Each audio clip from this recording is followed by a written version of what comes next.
ABP আনন্দ, এগিয়ে থাকে, এগিয়ে রাখে। করোনাকালে বর্ষবরণ উৎসবেও ভিড়ে রাশ টানতে নির্দেশ দিয়েছে কলকাতা হাইকোর্ট। সেই মতো কাজও শুরু করে দিয়েছে কলকাতা পুলিশ। স্বাস্থ্যবিধি যাতে মেনে চলা যায় সেই বিষয়টাকেই সব থেকে বেশি করে গুরুত্ব দেওয়া হচ্ছে। পার্ক স্ট্রিট ছাড়াও সংলগ্ন এলাকাগুলোয় যেখানে মানুষের ভিড় হয়, যেমন ভিক্টোরিয়া, আলিপুর চিড়িয়াখানা বা বিভিন্ন শপিং মল, সেখানেও একইভাবে মাস্ক দেওয়া হবে, স্যানিটাইজার দেওয়া হবে এবং তার সঙ্গে সঙ্গে সোশ্যাল ডিস্টেন্সিংয়ের জন্য মাইকে বারবার করে প্রচার করা হবে এবং ভার্বালি বলা হবে এবং উপযুক্ত যা যা আইনি প্রক্রিয়া সেগুলো চালানো হবে। লালবাজার সূত্রে খবর, পার্ক স্ট্রিট ও ময়দান এলাকার উপর বাড়তি নজর দেওয়া হচ্ছে। নজর রাখা হচ্ছে বিনোদন পার্কগুলিতে। সামাজিক দূরত্ব বজায় রাখার জন্য মাইকে সতর্কতামূলক প্রচার করা হবে। সাধারণ মানুষকে দেওয়া হবে মাস্ক ও স্যানিটাইজার। প্রয়োজনে ভিড় নিয়ন্ত্রণে বাঁশের ব্যারিকেড দিয়ে এন্ট্রি এক্সিট পয়েন্ট নির্দিষ্ট করা হতে পারে। প্রতিটি থানাকে সতর্ক করা হয়েছে। এই বর্ষ শেষে যেসব উদযাপন হয়, অনেক জায়গায় বর্ষবরণের উদযাপন হয়, সেই উদযাপন এবার বিশেষভাবে রাজ্য সরকার সকলকে আবেদন জানাচ্ছেন শান্তভাবে হোক, সংযতভাবে হোক, নিরাপদভাবে হোক। বিভিন্ন জায়গায় যেখানে বেশি ভিড় হয় সেসব জায়গায় ট্রাফিকের যেসব বুথ প্রভৃতি থাকে সেগুলোকে পুলিশ এক ধরনের সহায়তা ক্যাম্পে কনভার্ট করবেন। অন্যদিকে ভিড় এড়াতে রাজ্যগুলির জন্য নির্দেশিকা জারি করেছে কেন্দ্রীয় স্বাস্থ্য মন্ত্রক, যেখানে বলা হয়েছে 30 ও 31শে ডিসেম্বর এবং 1 জানুয়ারি বড়সড় জমায়েতের সম্ভাবনা রয়েছে। তেমনটা হলে নতুন করে করোনা সংক্রমণ ছড়ানোর আশঙ্কা তৈরি হবে। এই পরিস্থিতিতে ভিড় এড়াতে রাজ্যগুলিকে কড়া পদক্ষেপ নেওয়ার নির্দেশিকা জারি করেছে কেন্দ্রীয় স্বাস্থ্য মন্ত্রক। প্রয়োজনে জারি করা হবে নাইট কারফিউও। আবির দত্ত ও ময়ূখ ঠাকুর চক্রবর্তী, এবিপি আনন্দ, কলকাতা। এই মুহূর্তে সরাসরি চলে যাবো পার্ক স্ট্রিটে। আমাদের প্রতিনিধি অনির্বাণ বিশ্বাস রয়েছেন আমাদের সঙ্গে। অনির্বাণ, আদালত, কেন্দ্রীয় স্বাস্থ্য মন্ত্রক উভয় তরফ থেকে নির্দেশিকা রয়েছে। পুলিশ তারাও সতর্ক, একাধিক পদক্ষেপ করা হচ্ছে। 30শে ডিসেম্বরের রাতে পার্ক স্ট্রিট তারা কতটা সতর্ক রয়েছে?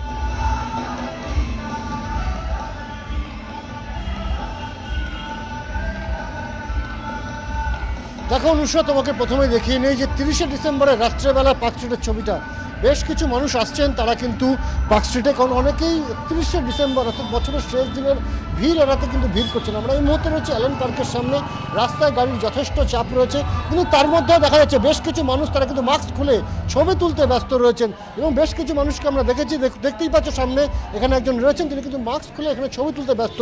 এরকমই কিন্তু বিক্ষিপ্ত নিয়ম ভাঙার ছবি আমরা দেখতে পাচ্ছি এবং এই জায়গাটাতেই কিন্তু আদালত, কেন্দ্রীয় স্বাস্থ্য মন্ত্রক প্রত্যেকে চাপ দিচ্ছেন। তারা বলছেন যে 30 তারিখ, 31 তারিখ এবং 1 তারিখ এই দিনগুলোতে পার্ক স্ট্রিট, ভিক্টোরিয়া এর মতন জায়গা যেখানে সবচেয়ে বেশি ভিড় হয় সেই জায়গাগুলোতে কিন্তু মূলত তোমাকে নজর রাখতে হবে। সেই মোতাবেক আমরা দেখেছি মুখ্য সচিব আজকে তিনি সাংবাদিক বৈঠক করেছেন এবং সেখানে সাংবাদিক বৈঠক করে তিনি কিন্তু বেশ কয়েক দফা দাওয়াই দিয়েছেন। তার মধ্যে কিন্তু তিনি বারবার অনুরোধ করেছেন, আবেদন করছেন রাজ্যবাসীকে এবং কলকাতাবাসীকে যে 31শে ডিসেম্বরের যে ভিড়, সেই ভিড়কে এড়িয়ে চলাই ভালো।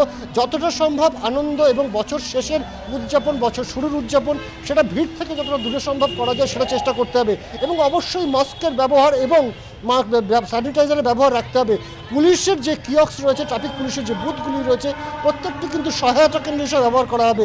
আমরা জানি যে কেন্দ্রীয় স্বাস্থ্য মন্ত্রকের তরফ থেকে সেখানকার সচিব ইতিমধ্যে প্রত্যেকটি রাজ্যকে কিন্তু এই নির্দেশিকা পাঠিয়েছে, এই আবেদন করেছে যে 30 তারিখ, 31 তারিখ এবং 1 জানুয়ারি এই 3টে দিন যাতে ভিড় নিয়ন্ত্রণের ক্ষেত্রে রাজ্যগুলো একটু কঠোর হয়। সেই মোতাবেক আমরা দেখেছি একদিকে হাইকোর্টের গাইডলাইন রয়েছে, অন্যদিকে কিন্তু গাইডলাইন রয়েছে কেন্দ্রীয় স্বাস্থ্য মন্ত্রকের। ফলে সব মিলিয়ে কিন্তু রাজ্যের উপরে যথেষ্ট চাপ ছিল এবং রাজ্য সরকারের তরফ থেকেও কিন্তু সাধারণ মানুষের কাছে আবেদন করা হয়েছে, আপনারাও সতর্কতার সাথে বছর শেষের উদযাপন এবং বছর শুরুর উদযাপন করুন।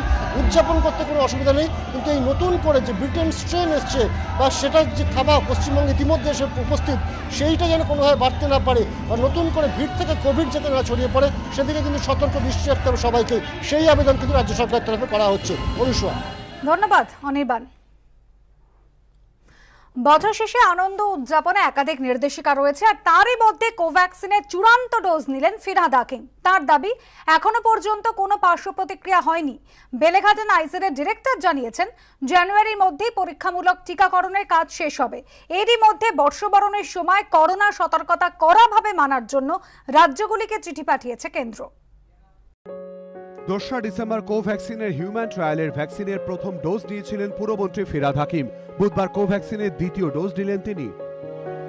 এদিন দুপুর 1:30 নাগাদ বেলেঘাটা আইডির নাইসেডে আসেন পুরমন্ত্রী। দ্বিতীয় ডোজ নিয়ে বেরিয়ে জানান ভ্যাকসিন নেওয়ার পর তিনি ভালো আছেন। ওনারা রোজ আমাকে ফোন করতেন, কিছু প্রবলেম হলো কি না, হেডেক হলো কি না, জ্বর এলো কি না, অন্য কোনো সমস্যা হচ্ছে কি না, প্রায় রোজই ফোন করতেন। সেকেন্ড ভ্যাকসিনটা নিলাম, যে নিশ্চিতভাবে আমার দেহে ট্রায়াল হয়েছে, কিন্তু এই ট্রায়ালটা সাকসেসফুল হবে। ওনারা বলছেন যে এই ভ্যাকসিনটা সাকসেস রেট যদি হয়ে যায়, তাহলে যে কোনো ট্রেনটাকেই এই ভ্যাকসিনটা নাকি মোকাবিলা করতে পারে। এখন আমার আরও 14-15 দিন টেস্ট আছে, ওনারা অবজারভেশনে রাখবেন, কিছু রক্ত নেবেন 14-15 দিন বাদে। এই টেস্টটা যদি সাকসেসফুল হয়ে যায়, তাহলে আমাদের দেশেও 2-3 মাসের মধ্যে এই ভ্যাকসিনটা এসে যাবে। নাইসের সূত্রে দাবি 500-র বেশি ভলেন্টিয়ারের উপরে কোভ্যাক্সিনের প্রথম ডোজের পরীক্ষামূলক প্রয়োগ হয়েছে। এ পর্যন্ত কারোর মধ্যে কোনো পার্শ্ব প্রতিক্রিয়া দেখা যায়নি। নাইসেটের ডিরেক্টর জানান, জানুয়ারির মধ্যে প্রথম পর্যায়ের পরীক্ষামূলক টিকাকরণ সম্পন্ন হবে। আমি আশা করছি যে আমরা এতে সাকসেসফুলও হব এবং হয়তো এটা এক বছরের পুরো প্রোটেকশনও দেবে। So we are going to get one indigenised vaccine by next year. এখন অবধি আমাদের যতজনের হয়েছে, বললাম তো 500-র উপরে হয়ে গেছে, কারোরই কিছু আনইভেন্টফুল, কারোরই কিছু হয়নি। ইতিমধ্যে ব্রিটেনে করোনা ভাইরাসের নতুন স্ট্রেনের হদিশ মিলেছে। ব্রিটেন ফেরত কয়েকজন ভারতীয় নাগরিকের শরীরেও সেই নতুন স্ট্রেন পাওয়া গেছে। এই প্রেক্ষাপটে সবার মুখে এখন একটাই প্রশ্ন, কবে বাজারে আসবে ভ্যাকসিন? অনির্বাণ বিশ্বাস ও বিজেন্দ্র সিংহ, এবিপি আনন্দ। হেভিওয়েটদের গ্রাম সফর ঘিরে তুঙ্গে রাজনৈতিক তরজা। বুধবার বোলপুর থেকে ফেরার পথে আচমকাই গ্রামে চলে যান মুখ্যমন্ত্রী, জানিয়ে কটাক্ষ ছুড়ে দিয়েছে বিজেপি। এর আগে রাজ্য সফরে এসে আদিবাসী বাউলের ঘরে খাবার খেয়েছিলেন অমিত শাহ, জানিয়ে তাকে নিশানা করেন মুখ্যমন্ত্রী। বোলপুর থেকে ফেরার সময় বুধবার বীরভূমের সরকারডাঙ্গা ও বল্লভপুর ডাঙ্গা গ্রামে গিয়ে বাসিন্দাদের সঙ্গে কথা বললেন মুখ্যমন্ত্রী। মুখ্যমন্ত্রীকে কাছে পেয়ে গ্রামবাসীদের একাংশ বেশ খুশি। আবার মুখ্যমন্ত্রী ফিরতেই অনেকে অভিযোগ করেছেন তারা সরকারি প্রকল্পের সুযোগ সুবিধে পাচ্ছেন না। এ নিয়ে যথারীতি শুরু হয়ে গেছে রাজনৈতিক তরজাও। মুখ্যমন্ত্রী এদিন যে সরকারডাঙ্গা ও বল্লভপুর ডাঙ্গা গ্রামে গেছিলেন, আদিবাসী অধ্যুষিত সেই গ্রাম দুটি রূপপুর গ্রাম পঞ্চায়েতের মধ্যে পড়ে।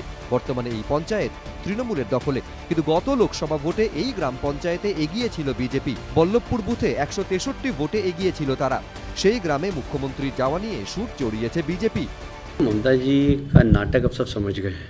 सत्ता के अहंकार में इतनी मदमस्त हो जाती है कि उन्हें जनता दिखाई नहीं देती है। अब जब चुनाव हारने जा रही है तब उनको जनता दिख रही है, इसलिए जनता उनके चेहरे को समझ गई है। उनके इस नाटक से कोई फर्क नहीं पड़ेगा। এর আগে বোলপুরে এসে বাসুদেব দাস বাউলের বাড়িতে খাবার খেয়েছিলেন অমিত শাহ, কিন্তু কেন্দ্রীয় স্বরাষ্ট্রমন্ত্রীর সঙ্গে তিনি কোনো কথা বলতে পারেননি বলে জানান বাসুদেব দাস। আমি ভেবেছিলাম উনি আমার সঙ্গে কিছু বলবেন, বললে আমি আমার দুঃখের কথাটা বলতাম, কিন্তু উনি আমাকে সেই সুযোগটাই দিলেন না। যাই হোক, আমার খুব খারাপ লাগলো যে উনি আমার বাড়িতে এলো আর আমাকে কিছু জিজ্ঞাসা করলো না। আদিবাসী তপশিলীদের বাড়িতে বিজেপি নেতাদের খাওয়া নিয়ে মঙ্গলবার কটাক্ষ ছুড়ে দিয়েছিলেন মমতা বন্দ্যোপাধ্যায়ও। প্রতি সপ্তাহে একবার চায়ের সাথে 5 স্টারের খাবার, আর দেখাচ্ছে ওটা আদিবাসীর ঘর বাড়ি, আদিবাসী পাহাড়দার না, বন্ধুতা নয়।